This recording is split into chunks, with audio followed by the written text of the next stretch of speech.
aí eu te pergunto, já fez as contas das contas a pagar a partir de agora? Ih, Mônica, não, então calma. Porque a gente tem o IPVA, a gente tem despesas escolares.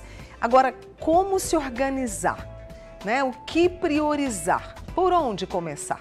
Com a gente hoje o economista Gustavo de Leva, que tem uma experiência nesse processo, né, de organizar as contas, justamente para a gente não ter susto em 2025, nem ficar devendo, né, Gustavo? Obrigada por participar comigo, viu? Eu que agradeço. Boa tarde, viu, Mônica? Boa Para mim é um tarde. prazer estar aqui.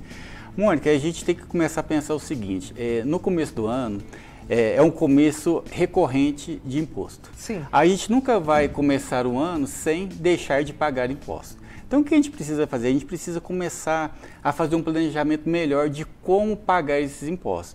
Não adianta virar o ano, a pessoa faz promessas e quando chega na hora que você tem que pagar o IPTU, IPVA, matrículas escolares, material escolar, você começar a ter problemas financeiros ou muitas das vezes tem gente que até perde o sono ou, né, como a gente está vivendo um mundo de muito estresse, as pessoas começam a ficar muito estressadas e começam a perder a noção do que fazer e acaba tomando uma medida não correta. Então, o que a gente faz a sugestão? Das pessoas começarem a se organizar. A gente precisa começar a fazer, né, um planejamento. Uma rotina financeira, né? Eu preciso criar essa rotina. Por quê?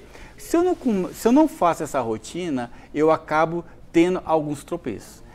Alguns tropeços que, além desses impostos, pode acontecer alguma coisa na vida da gente. Sim, só que a gente já sabe que os impostos, querendo ou não, a gente vai ter que pagar. Fixos. Então, todo ano, ele é recorrente. Não adianta a gente querer que vai acontecer alguma coisa em relação aos impostos, às matrículas, que não vão. Sempre no começo de todo ano vai existir esse imposto. É uma certeza que a gente tem na vida, é o imposto. E como é que, bom, não planejei, não fiz meu planejamento lá em 2024 e agora tem tudo isso. Por onde que eu começo? Digamos assim, pelo que é prioridade agora em relação, por exemplo, às despesas escolares, rematrícula, matrícula? Prioridade assim, depende muito da pessoa, do formato, de como ela enxerga o que é prioridade para ela, né? Mas a sugestão que eu dou é o seguinte, o que você precisa fazer? Você precisa pelo menos dar uma condição um pouco melhor para o seu filho. Então a gente faz a sugestão do seguinte, prioriza os seus filhos, né? E depois você começa o quê? A se organizar para pagar as contas, sabendo que pelo menos um mês para frente você vai começar a pagar o IPVA, que antigamente era em janeiro, agora é em fevereiro. Pelo menos uma folga você já vai ter de um mês. Então a sugestão que eu dou é o seguinte, faça com que o seu filho comece o ano bem. Você imagina se você começa um ano onde o seu filho não tem um material escolar para estudar, faltando alguma coisa, algum livro didático, essa criança já vai começar a ter uma certa dificuldade ao longo dos anos. Então, a sugestão que eu dou é o seguinte, priorize a família, o filho. Depois você começa a pensar no IPTU e no IPVA e outros impostos que que a gente tem que pagar pelo menos até metade do ano.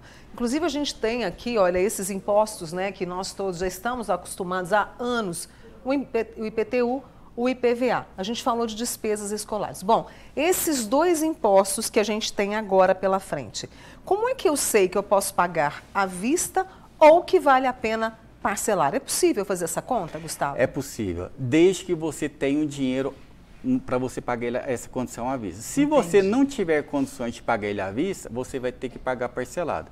Se você tem recursos para poder pagar essas dívidas, esses impostos à vista, aí você tem que fazer o quê? A conta de quanto que seria esse valor a prazo e qual seria o desconto que eu vou ter para pagar à vista.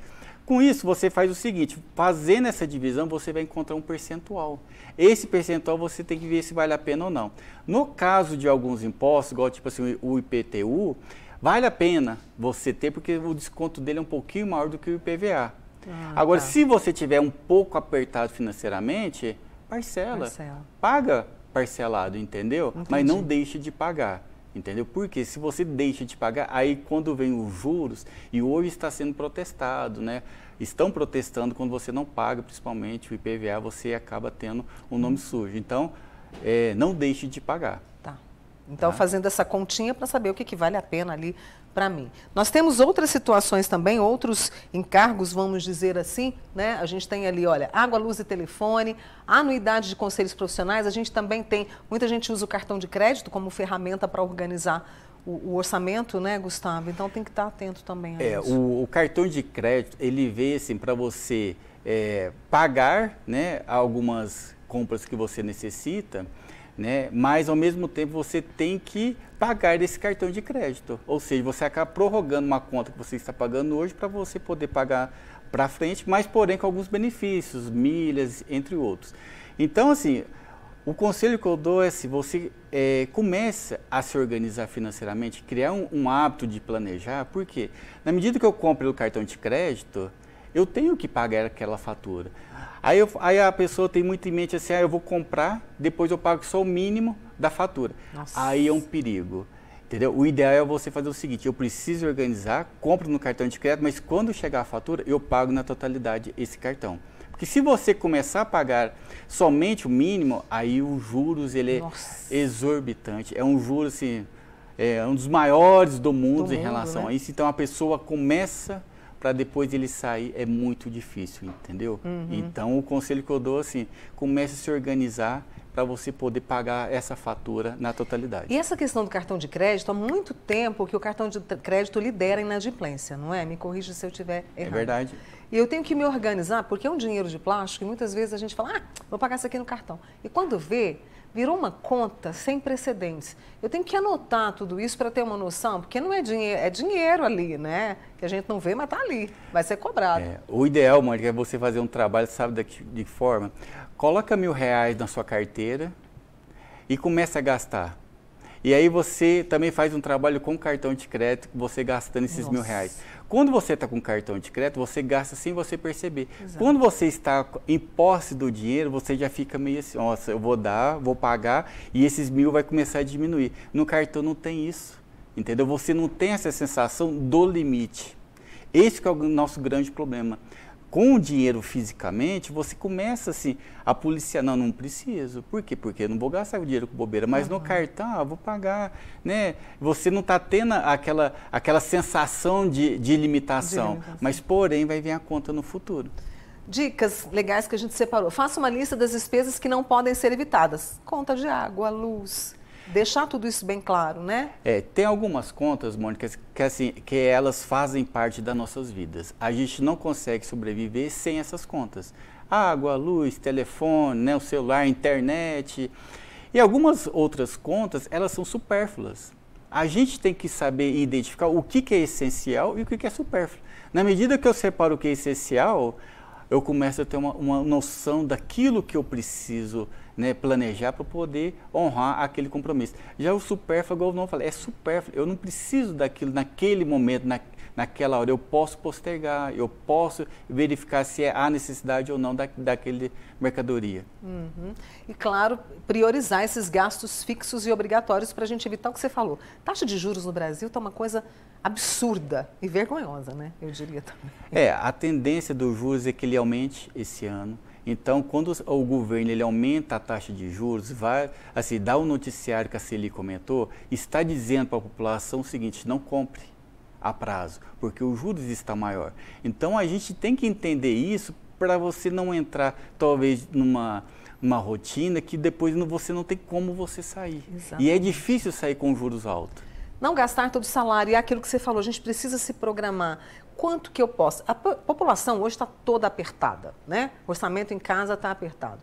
Quanto que eu devo priorizar? Tipo assim, poupar mesmo para me manter seguro. O hábito, a primeira coisa, Mônica, que a gente precisa criar é o hábito de guardar. De guardar, né? Se eu não criar esse hábito, tem muitos economistas, muita gente fala assim, tem que ser 20%, 30% do salário. É impossível você, no começo, guardar 30%, 20% do seu salário, porque você não tem aquele hábito. Então, a sugestão que eu dou é o seguinte, guarde pelo menos R$100, comece guardando R$100, R$200 que for, 150, mas comece 50%. Começa a criar o hábito. Criou-se o hábito de guardar, aí você coloca o quê? Uma meta. Agora eu vou estipular, vou guardar 10, 20, 30% do meu salário. Mas se você não criar esse hábito, você não vai guardar. Aí que você não vai guardar, porque imagina, eu preciso daquilo, mas eu não tenho o hábito de guardar, aí vai ficar pior, porque você, não vou mexer com isso não. Então a gente precisa criar a cultura, né, criar esse hábito de começar a guardar, seja a quantia que for, mas nós precisamos começar a poupar um pouquinho. É por isso que eu convidei o Gustavo de Leva para vir conversar com a gente nesse 8 de janeiro, justamente para que tenhamos mais ainda essa consciência e trabalhemos melhor o nosso dinheiro. Você sabe que outro dia eu estava vendo na internet, nas redes sociais, justamente isso que você falou. A pessoa foi guardando ao longo do ano 50, 100, 10, 20. Ao final do ano, quando abriu aquela caixinha que ela guardou, a quantia surpreendeu. E pode ser para pagar os impostos e ainda pode guardar para um sonho. Isso é verdade. Gustavo, muito obrigada. Foi um prazer te receber e espero você novamente para nos orientar. Eu que agradeço. Tá? Muito obrigado. Obrigado, um abraço na família, obrigado. Viu? Gustavo de Leva, economista, com a gente aqui no Você. Obrigada pela participação também.